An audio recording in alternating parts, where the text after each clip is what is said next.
Hadrian's Wall, also called the Roman Wall, Pict's Wall, or Vallum Hadriani in Latin, was a defensive fortification in the Roman province of Britannia, begun in 122 AD during the reign of the Emperor Hadrian. It ran from the banks of the River Tyne near the North Sea to the Solway Firth on the Irish Sea. It had a stone base and a stone wall. There were miller castles with 2 turrets in between. There was a fort about every 5 Roman miles. From north to south, the wall comprised a ditch, wall, military way and vallum. It is thought that the miller castles were staffed with static garrisons, whereas the forts had fighting garrisons of infantry and cavalry. In addition to the wall's defensive military role, its gates may have been used as customs posts. A significant portion of the wall still stands and can be followed on foot along the adjoining Hadrian's Wall path.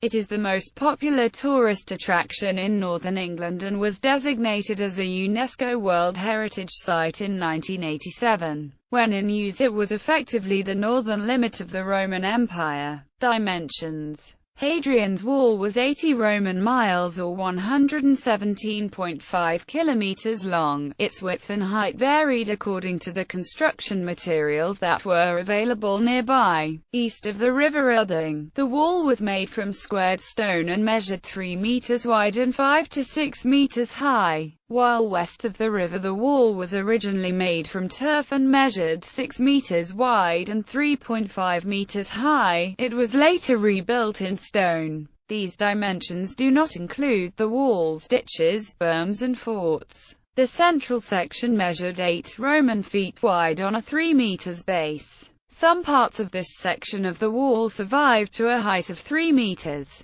Immediately south of the wall, a large ditch was dug, with adjoining parallel mounds, one on either side. This is known today as the Vallum, even though the word vallum in Latin is the origin of the English word wall, and does not refer to a ditch. In many places, for example Limestone Corner, the vallum is better preserved than the wall, which has been much robbed of its stone root.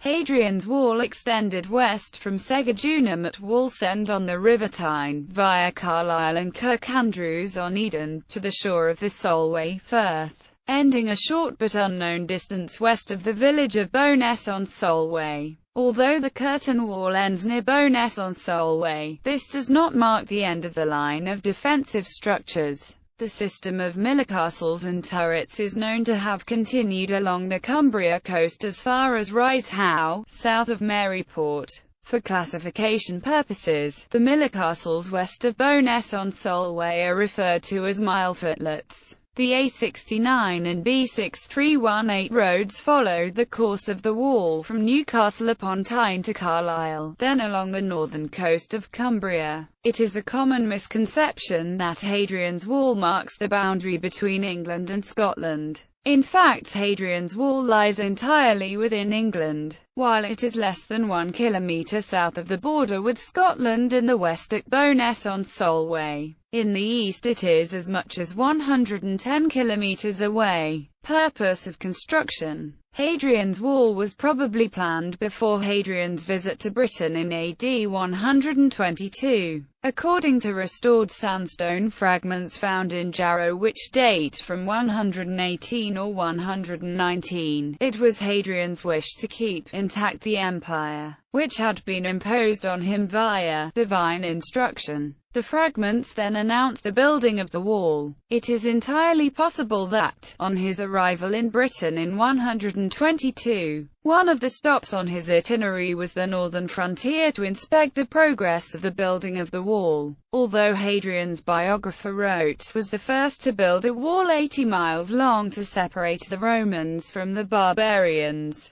Reasons for the construction of the wall vary, and no recording of an exact explanation survives. Theories have been presented by historians, mostly of an expression of Roman power and Hadrian's policy of defense before expansion. On his accession to the throne in 117, Hadrian had been experiencing rebellion in Roman Britain and from the peoples of various conquered lands across the empire, including Egypt, Judea, Libya and Mauritania. These troubles may have influenced Hadrian's plan to construct the wall as well as his construction of limites in other areas of the empire, but to what extent is unknown. Scholars disagree over how much of a threat the inhabitants of northern Britain really presented and whether there was any economic advantage in defending and garrisoning a fixed line of defences like the wall, rather than conquering and annexing what has become the Scottish lowlands and defending the territory with a loose arrangement of forts.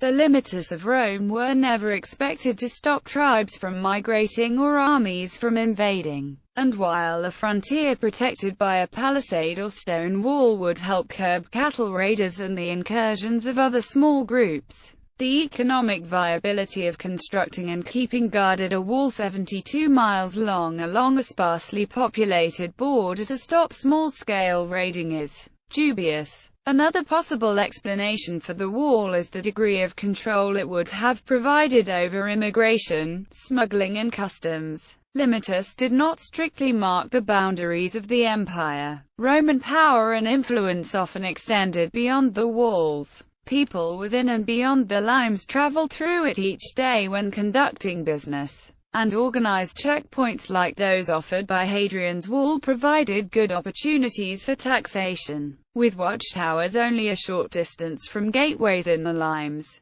Patrolling legionaries could have kept track of entering and exiting natives and Roman citizens alike, charging customs dues and checking for smuggling. Another theory is of a simpler variety, that Hadrian's wall was partly constructed to reflect the power of Rome and was used as a political point by Hadrian. Once its construction was finished, it is thought to have been covered in plaster and then whitewashed. Its shining surface reflected the sunlight and was visible for miles around. Construction started in AD 122 and was largely completed in 6 years. Construction started in the east, between Millicastles 4 and 7, and proceeded westwards, with soldiers from all three of the occupying Roman legions participating in the work. The route chosen largely paralleled a nearby Stanegate road from Laguna Vallum to Coria, upon which were situated a series of forts, including Vindolanda. The wall in its central and best-preserved section follows a hard, resistant igneous diabase rock escarpment, known as the Windsill. The initial plan called for a ditch and wall with 80 small gated mile castle fortlets, one placed every Roman mile, holding a few dozen troops each, and pairs of evenly spaced intermediate turrets used for observation and signaling. However, very few millicastles are actually sited at exact Roman mile divisions. They can be up to 200 yards east or west because of landscape features or to improve signaling to the Stanegate forts to the south.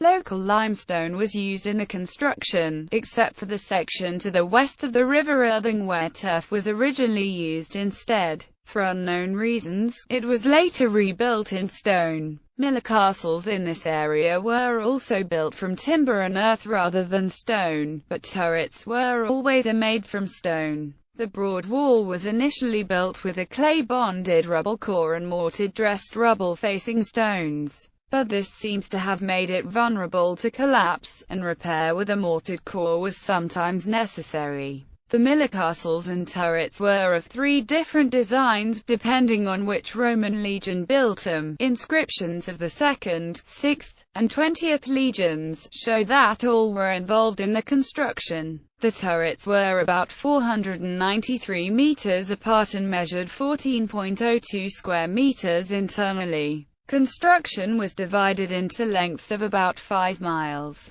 One group of each legion would excavate the foundations and build the millicastles and turrets, and then other cohorts would follow with the wall construction. The wall was finished in 128. Broad wall and narrow wall early in its construction, just after reaching the North Tyne. The width of the wall was narrowed to 2.5 meters or even less. However, broad wall foundations had already been laid as far as the River Uthing, where the turf wall began, demonstrating that construction worked from east to west. Many turrets and miller castles were optimistically provided with wider stub wing walls, in preparation for joining to the broad wall, offering a handy reference for archaeologists trying to piece together the construction chronology. Within a few years it was decided to add a total of 14 to 17 full-sized forts along the length of the wall, including Vukovicium Urbana, each holding between 500 and 1,000 auxiliary troops.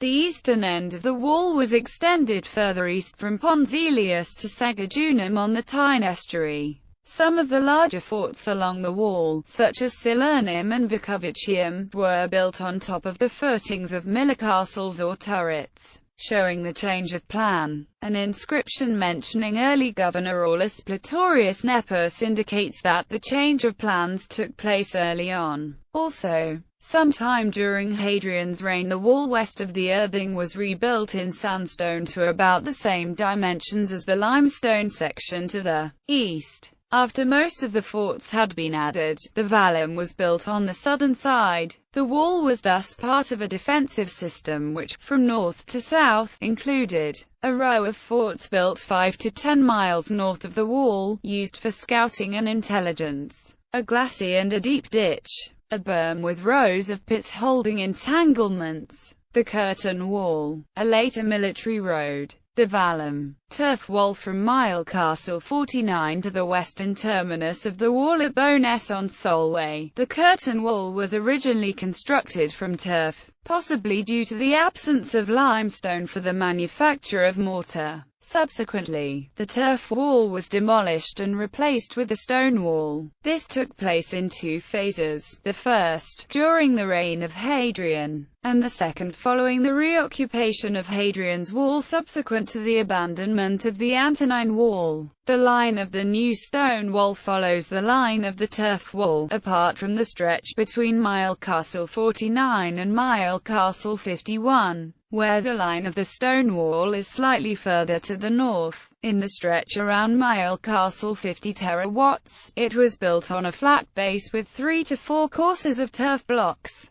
A basal layer of cobbles was used westwards from Mile Castle 72 and possibly at Mile Castle 53. Where the underlying ground was boggy, wooden piles were used. At its base, the now demolished turf wall was 6 meters wide, and built in courses of turf blocks measuring 18 inches long by 12 inches deep by 6 inches high, to a height estimated at around 3.66 meters. The north face is thought to have had a slope of 75%, whereas the south face is thought to have started vertical above the foundation, quickly becoming much shallower. Standards above the stone curtain wall's foundations, one or more footing courses were laid. Offsets were introduced above these footing courses, which reduced the wall's width. Where the width of the curtain wall is stated, it is in reference to the width above the offset. Two standards of offset have been identified.